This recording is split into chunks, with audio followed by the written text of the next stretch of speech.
It's time to get back to some Gen 1 vanilla runs, and this one I'm excited to run today. We're going to see how fast I can beat Pokemon Blue using only a Snorlax in a solo run. Rules are on screen but also in the description. Before we get into the run, I'm going to address something because I get questions on this on almost every video. Yes, I am playing the Gen 1 games. This is a Gen 2 color palette for them. If you were to Google Gen 2 color palette patch for Generation 1, it's probably one of the first 3 links that comes up. Download that, patch your ROM, and voila, you're ready to go. Now, back to the run. Snorlax was one of those Pokemon I was excited to get my hands on as a kid, waking it up and getting it out of the way so that I could go to Fuchsia City, but also as a kid, I never understood why it took so long for it to level up, but as an adult and understanding growth rates and everything else, it makes perfect sense. And if we take a look at Snorlax's stats, it makes sense that something this big has a base speed of 30. The HP and attack are great, and the defense and special are good enough for us to get by in a solo run. But what makes Snorlax a really great Pokemon is that it starts with the best badge boosting move in the game, arguably the best move in the game, Amnesia. And while we're not going to get access to any special moves until after we get by Brock, it opens up a lot of possibilities for our big boy. With all that out of the way, let's jump ahead to Viridian Forest. I'm going to be taking on all of the bug catchers here, and you can probably guess why. We're going to need to level up for Brock, considering that he's a rock type specialist and resists our only attacking move, Headbutt. And while Headbutt is a decently strong option for the early game, it does have some drawbacks. Because Snorlax is so slow, there isn't going to be very many opportunities for us to outspeed and flinch an opponent. And the other is that Headbutt only has 15 PP, and seeing that we're eventually going to have to face a Geodude and an Onix, you can already assume that we're going to be running out of PP on this move when we battle Brock. And even by the time I face the final bug catcher in Viridian Forest, I only have 5 PP of this move left. But Snorlax is built like a brick house and can two-shot his frail Weedle, getting me to level 8 before I exit the forest. I head into Brock's gym and battle the Junior Light Years trainer, or Camper Liam as he's known in Fire Red and Leaf Green. If Snorlax wasn't such a bulky boy, I think I would have Blackout trained on him, and looking back, Blackout grinding might have been quicker than what I actually do, which is defeating him to get to level 9. I then purchase an escape rope from the Pewter Mart and backtrack through Viridian Forest to Viridian City, and head to Route 22 to face the optional rival. This is a battle I skip 99.99% of the time. It's just a time waste majority of the time, but since I'm using a Pokemon in the slow level up group and I want to get to level 10 for Brock, the time loss isn't too bad. I did save prior to this battle in case things went south with Pidgey's Sand Attack, but it doesn't go for the move, only hitting me with Gust. I'm able to two-shot it, level up to 10, and then I can two-shot Charmander with Headbutt as well. And because I didn't heal at the Viridian Pokemon Center, I can simply take one step into Viridian Forest, use my escape rope, and end up back at the Pewter Pokemon Center. After healing here though, I head back into the forest to find a wild Metapod, and I'm going to drain my PP of Amnesia until it's at 5. I could have probably went lower, but I wanted something as a just in case if Onix were to go for Bide early over and over. Now, let's face Brock. Geodude is first. Obviously, my only attacking option is Headbutt, but because Snorlax outspeeds Geodude, there is a chance I could flinch it. Unfortunately, I don't get any, but it would have been nice to at least get one on the turns that Geodude goes for Defense Curl, and if this was Pokemon Yellow, the Geodude would be much easier since it only has Tackle, and being 2 levels lower. By the time I knock it out, I have 7 PP of Headbutt left for Onix, and since Onix has a higher defensive stat than Geodude, unless I get some lucky crits, which isn't likely considering Snorlax's crit rate is a 5.86% chance, thanks to its 30 base speed, I'm going to have to rely on Struggle. One nice thing I didn't talk about earlier is having Rest. Geodude was able to get me under half HP, and being able to heal up for the trade-off of being asleep for 2 turns isn't bad, especially against a gym leader whose ace could go for a move where they don't even attack you for 2 to 3 turns. I've sped this battle up because even at 4 times speed it's a bit of a long one, but with Struggle, Snorlax is able to take down the Rock Snake, earning me the Boulder Badge. As we head towards Route 3, I want to talk about a decision I made on the fly, which is to not heal my PP at the Pewter Pokemon Center. Instead, I'm going to spend all my money on potions, and I'm going to be rolling with Struggle through Route 3. Now, are there good and bad to this? Absolutely. Let's start with the good, or at least what I thought was a good idea. Headbutt, it has 15 PP. You're going to have to battle at least 4 trainers, and if it's the path I usually take, it's the first bug catcher, the youngster, the lass, who I then quickly backtrack to Pewter to reset her position, and then that final bug catcher, for a total of 9 Pokemon. Now, sometimes you might get unlucky and get a Gen 1 miss. It happens. Maybe you're super unlucky and get 2 to 3. Let's say you miss a range and you have to 2-shot something, or even 3-shot it, although I think that's highly unlikely. But the TLDR is that I didn't want to get to the last bug catcher, be low on PP, not save before the battle because I'm trying to go as fast as possible, and then have to drain PP of Amnesia and rest on the Metapod and waste even more time. Now, let's cover why this would be a bad idea, and hey, you might be in the comments right now telling me how much of a dumbass I am for doing this, but I'm just giving you my take, my thoughts, perhaps, which I know some of you appreciate. But for one, you're going to take recoil damage every turn. That will add up, and you're going to have to heal after every battle, which means opening the menu, going to your inventory, selecting a potion multiple times, closing your inventory, and if you're one of those people who wants to play super safe, saving before every battle. It's little things like that that can add up. And I know I'm not perfect, and there are people out there who are much better runners than I am, like Gym Leader Matt, Austin, or Scott, whoever. I guess my point is, sometimes it's nice seeing a route that isn't just copy and paste. Although once we get to the mid-game, that will probably change. Thanks to the power of video editing, you didn't see me open my menu and heal after every battle, and if you were paying attention to the footage in the background, you will have saw that big man Snorlax had some close calls, but Snorlax makes it through quite the early game gauntlet with 5 potions to spare. In Mount Moon, no optional battles. I grab the rare candy, the Mega Punch TM which I don't end up using, I defeat the super nerd at the end of the cave getting me to level 15, I grab the Helix fossil, and once I enter Cerulean City, I decide to battle Misty. The junior trainer prior to her gets me to the brink of 16, but I think that's more than enough for Snorlax.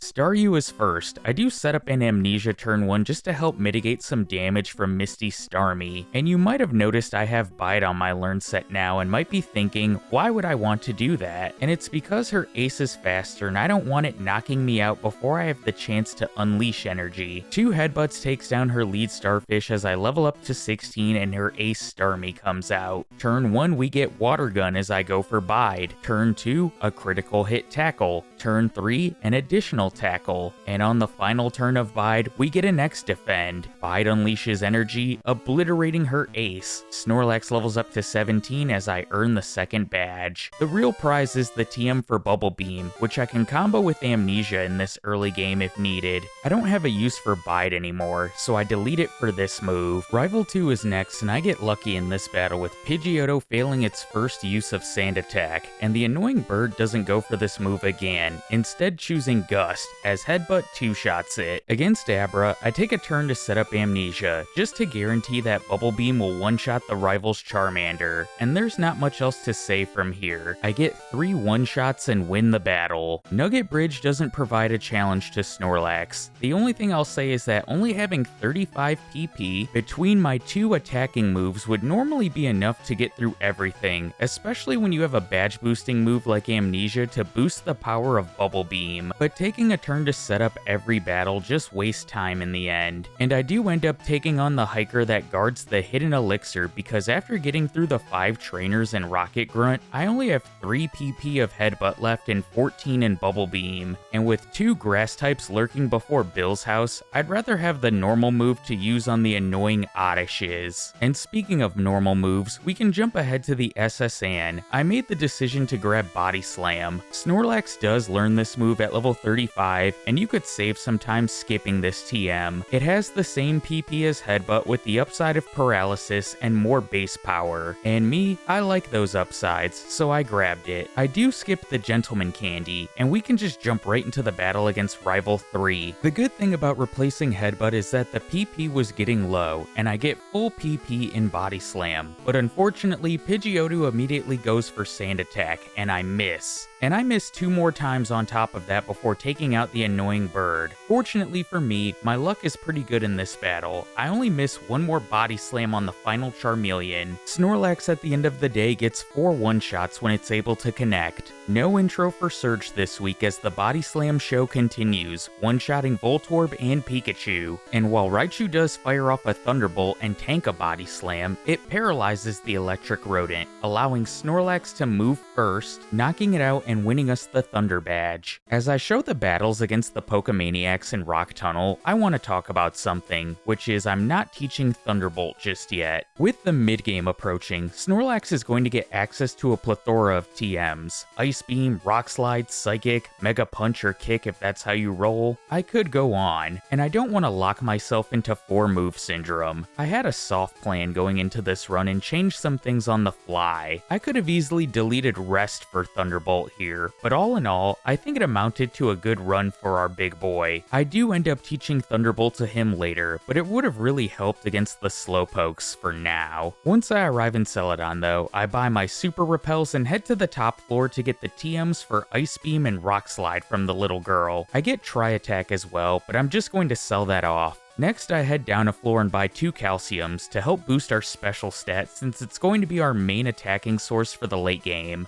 I head west and grab the HM for Fly, then head through the Rocket Game Corner and take on Giovanni. And I just have to say, I'm glad Onyx outspeeds me here and went for Bind, because I misclicked here and went for Rest when I was trying to go for Amnesia, and I actually have a second misclick in this battle. I only wanted to set up 2 Amnesias, but accidentally set up a third. It's no harm, no foul though. I one-shot Giovanni's 3 Pokemon with Bubble Beam. Let's move on. One of the changes I made on the fly was picking up the TM for Psychic. Originally, I planned on skipping this TM. I'm not going to take on Erika right now, and as to why I picked up Psychic, I had a bit more confidence in it over Bubble Beam as something to use against all of the Channeler's Ghastlies in Pokemon Tower. But before I can talk about Ghastlies, we have to talk about Rival 4. Like the last Rival battle, Pidgeotto starts this off with a Sand Attack, but thankfully Snorlax hits through the sand to one-shot the annoying bird. And thankfully in this battle, Sand Attack doesn't completely wreck me or make this one close. Body Slam continues to hit through the sand, getting one-shots across the board until the final Pokemon Charmeleon, which I was a bit surprised about, but it just goes for Growl and Rage, and what was Charmeleon really going to do to me? After I defeat the rival, it's time to teach Psychic. Originally I was going to delete Bubble Beam in its place, but I decided to hang on to this move a bit longer and delete Rest instead. And Psychic gets one-shots against all of the Ghastlies here. I was a bit surprised. Perhaps picking up this TM was the right call. After completing Pokemon Tower, I'm going to do a few things. First, I'm going to head down Cycling Road to Fuchsia City, grabbing the hidden rare candy and skipping the hidden PP up. Once I arrive in Fuchsia, I'm not going to battle Koga just yet. I made another change on the fly, only to change my mind shortly afterwards. I skip the gym and immediately go through the Safari Zone to grab the final HMs of the run. Afterwards, I backtrack to Saffron and head to Silph, where I do what Gym Leader Matt calls a half Silph.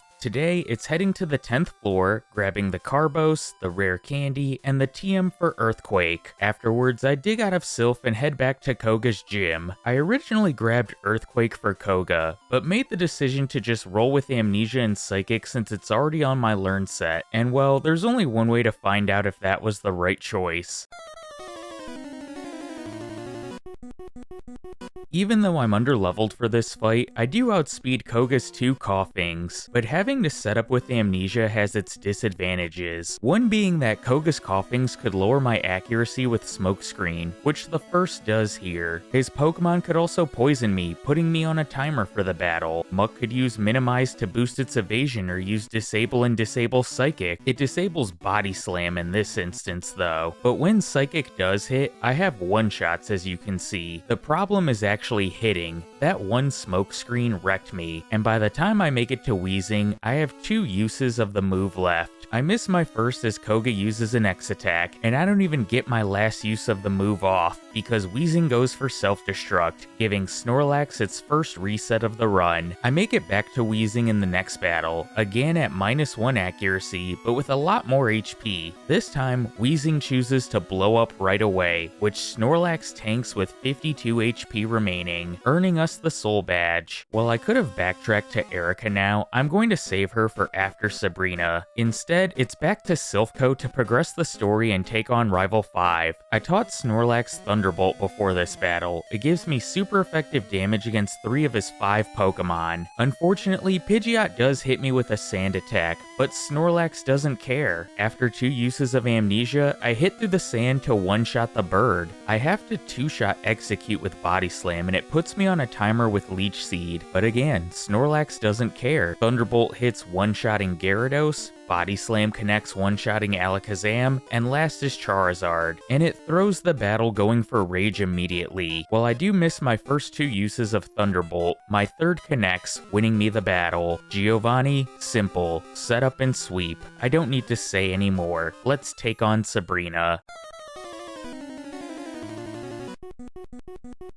Kadabra is her lead. All of her Pokemon are faster than Snorlax. It goes for Disable turn 1, disabling Body Slam and preventing me from attacking. It goes for Psybeam the next turn over Psychic, not doing much as I'm no longer disabled, and went for Amnesia to boost the power of Thunderbolt as a just in case. But since I can use Body Slam again, after tanking another Psybeam that doesn't do much, I one-shot her lead, and against Mr. Mime I decide to set up the rest of my badge boosts as it wastes my time with the screens and double slap before getting knocked out by a Body Slam. Venomoth can't touch me with my special boosted, and last is Alakazam, and I'm going to slow this down some because I think this is a first for me. I have 97 HP. Alakazam goes for Psywave, doing 0 damage. I've seen others get 0 damage Psywaves, but this is a first happening to me. Alakazam, of course, can't withstand a Body Slam, earning me the Marsh badge. Let's quickly take care of Erika. Snorlax outspeeds all of her Pokemon, and Body Slam is able to one-shot all of them except Vileplume, who she just heals with a Super Potion, earning our 6th gym badge. Cinnabar Island and Cinnabar Mansion time. In the mansion, there are some vitamins lying around that you can grab. I'm going to grab the Carbos and Calcium in here. Snorlax is going to have speed problems no matter what, so I could have skipped that. But the Calcium is why I didn't buy a lot back in Celadon, but also because I just didn't have the money for them, and I'm not going to be backtracking to the Celadon Mart either. There's also the TM for Blizzard and Solar Beam in the mansion. In my Generation 1 Monotype Grass Nuzlocke that's going to be coming out within the next few months, I make use of this move. Blizzard though, I opt to skip this. I still have the Ice Beam TM in my bag that I'm saving. You'll also have seen while in the mansion, I run into a level 40 Muck due to only being level 39. That's all I really wanted to say for this section in the game. Now, let's take on Blaine.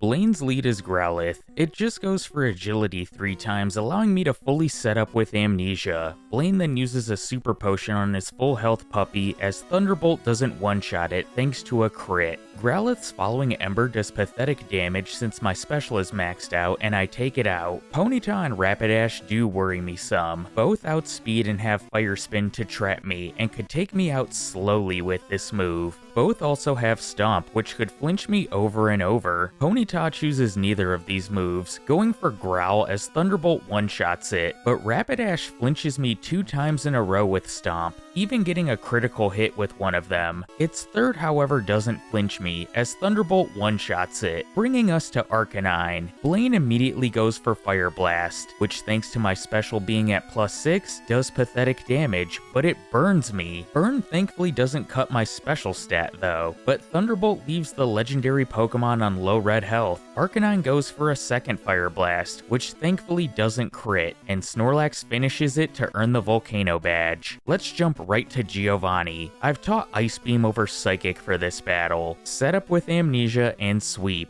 Giovanni is just pathetic in this run. The rival to this point has been pretty easy as well. His lead Pidgeot no longer has Sand Attack, which is nice. I'm not going to set up on it, instead opting to set up on Rhyhorn, and its opening Quick Attack gets a crit doing a quarter. Thunderbolt does half, but inflicts paralysis on the annoying bird, letting Snorlax move first the next turn to finish it. I fully set up on the Rock Rhino, who just spams Horn Drill over and over, and then Snorlax goes on a tear. Ice Beam one-shots it, along with Execute. Thunderbolt takes care of Gyarados. Body Slam doesn't one-shot Alakazam, who went for a turn 1 recover, and it fires off a Psychic the next turn, which does get a special drop. I finish it and move on to Charizard, who once again immediately goes for Rage. I use Amnesia to gain back that special loss from Alakazam's Psychic, but I should have just gone for Thunderbolt. +5 would have still been enough to one-shot his Fire Lizard. In Victory Road, I'm going to skip the final rare candy. You saw Snorlax ended the Rival 6 battle on the brink of level 44, and I'm going to take on this cool trainer with 3 water Pokemon to get to level 44. I could have and probably should have skipped this battle and opted for candies instead, but I want to highlight something that could have turned this run sideways. This trainer has 3 Pokemon, a Kingler, Tentacruel, and Blastoise. Kingler has Guillotine, a one-hit KO move, which if you know how these work in Generation 1, they can only hit you if you outspeed your opponent. And guess what? Kingler outspeeds and goes for this move right away. I literally froze for a moment, but the other thing about one-hit KO moves, they only have 30% accuracy, and thankfully it misses. I set up so that Thunderbolt can one-shot his 3 Pokemon, but we get to level 44, which is what I wanted. And there's nothing else to cover here, so let's just jump straight to the league.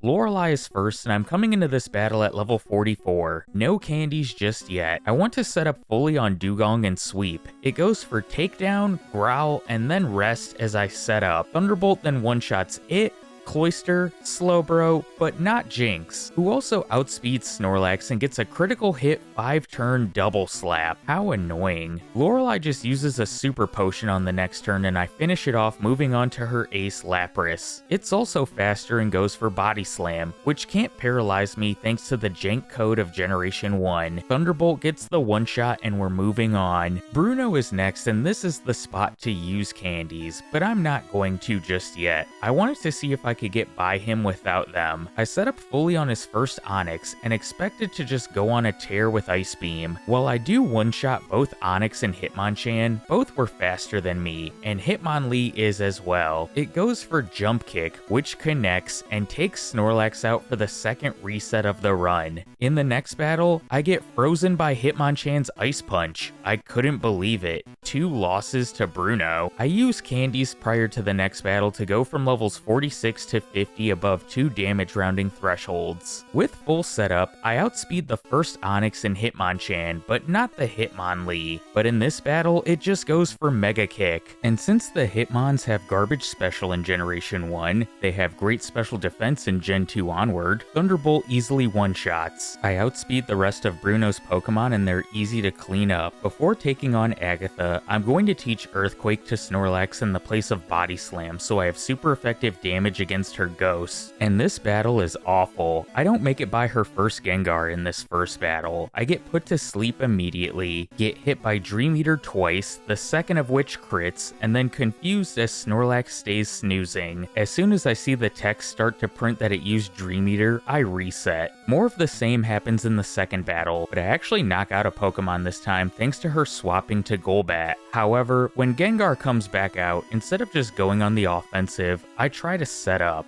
I should not be doing this because I'm not going to outspeed her ghosts. It puts me to sleep, chips me down with Dream Eater and Nightshade before she ultimately swaps to Haunter, who finishes me. In the third battle, I'm just going to click Earthquake on everything that isn't Golbat, because against it, for some reason, I think I can set up again. I should have just used Thunderbolt right away. It's a lot of back and forth of it confusing me, using Haze, and me trying to set up before I say screw it and take it out. Even though it did confuse me before fainting, I shake off the confusion on the next Pokemon, which ends up being Arbok because she swaps Haunter out for it. While Earthquake doesn't one-shot it, Agatha just uses a Super Potion and I take it out the next turn. The middle stage Ghost comes back out and fires off a Nightshade before Earthquake one-shots it. For the first time, I've made it to the final Gengar. It immediately confuses me as I hit myself in confusion. Next turn, it chooses Dream Eater, which misses because I'm awake, and I hit myself in confusion again. Turn 3, it goes for Nightshade, which brings me to 5 HP, but Snorlax shakes off the confusion to finally win the battle. When it comes to Lance, if you have Ice Beam and Thunderbolt, it's a foregone conclusion, but today Lance had other plans. Turn 1, Gyarados outspeeds and goes for Leer as I set up Amnesia. Turn 2, it goes for Hyper Beam, doing well over half as Thunderbolt one-shots. And I'm not even going to make it past the second Dragonair, because both of them go for Hyper Beam and Snorlax faints. In the next battle, I don't bother with setup, but Thunderbolt fails to one-shot Gyarados. It gets off a Hyper Beam, bringing me under half HP, and without setup, Ice Beam can't one-shot the Dragonairs either, and the second Dragonair takes me out for a second time. I use 2 candies to level Snorlax to 53 before this next battle, and I set up fully on Gyarados, who just goes for Hydro Pump 3 turns in a row, and with 3 turns of setup, I'm able to outspeed the Gyarados and the 2 Dragonairs, but Aerodactyl is still faster even with my badge boost, and it gets a critical hit with Takedown to give me a third loss to Lance. In my 4th attempt, I'm only going to set up once on Gyarados. Since 1 turn of setup does give me the one shot, it goes for Dragon Rage and Hydro Pump, doing a little over a third. I set up a second Amnesia against the first Dragonair, who just goes for Slam, and this gives me the outspeed on it and the second, and I have green health for Aerodactyl. Although it is faster, it fails Supersonic as Ice Beam one-shots, and while Dragonite is also faster, it just goes for Barrier, which won't protect it from Ice Beam. Now, let's face the champion.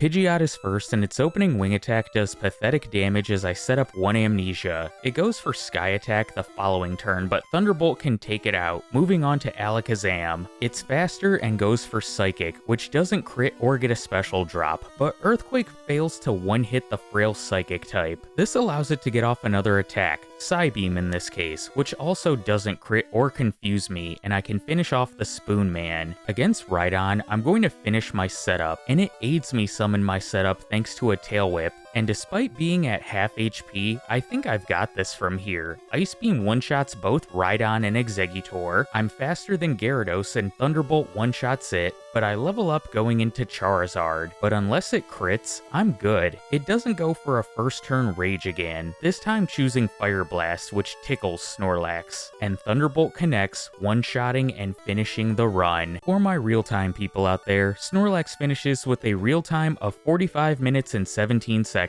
At level 55, the second lowest level I've finished one of these vanilla runs at, second to only Mewtwo, with an in-game time of 2 hours and 48 minutes. Overall, I'm happy with this time. I think it's solid for a slow level up group Pokemon that isn't a legendary. And I'm going to give you guys a bit of a warning here. I'm going to bring up the vanilla tier list that has runs I've redone and haven't put onto the channel in terms of members only content or video format. I'm still debating if I want to group them all together, kind of like how Scott used to do his re-ranks, taking Pokemon from streams and condensing it into like a 30-minute video. I'd love to hear all of your thoughts on that, but this is your warning. I'm going to be bringing up the tier list in like 10 seconds. If you don't want spoilers and you're about to click off, thank you for watching. I'll catch you in my next video. For those still here, you've been warned. Here it is. Over the last year, I've redone some of my really old runs like Kingler, which some people still comment on that video telling me how I should have kept Crabhammer. Trust me, I know. That run is from 2022 and was like my 3rd video overall. You don't need to tell me that in 2026. I've redone others like Gengar, Victreebel, Charizard, and Magmar, just to name a few as well. And to the one guy who told me Magmar was his favorite Pokemon, I improved that old run I did tenfold. And you can see the results on screen. And as I've gotten better as a player, I've had to rebalance this tier list. You know my main metric is game time, so hey, if your favorite Pokemon is like in the C tier or below, don't fret. Pokemon like Rapidash and Golduck, I'm proud of those re-ranks and I think they did very well. That Golduck re-rank was actually a resetless run, with the only faults coming from blackout grinding on the Junior Light Years trainer, and getting a game time around 3 hours isn't terrible. I just wanted to give my thoughts on all of that, because I have these re-ranks that have been sitting on an external hard drive, just kind of rotting away, and I've talked about how I wanted to bring them to the channel, but other projects and life have just gotten in the way. One of the resolutions I had for the channel this year was to finish a project before moving on to the next, or thinking about the next run or doing the next run. I haven't been the best at it, but I am trying. As always, thank you for the continued support on the channel. Special shout out to the channel members, and let me know in the comments which vanilla Gen 1 run you'd like to see next. I'll catch you in my next one. Take care, everybody.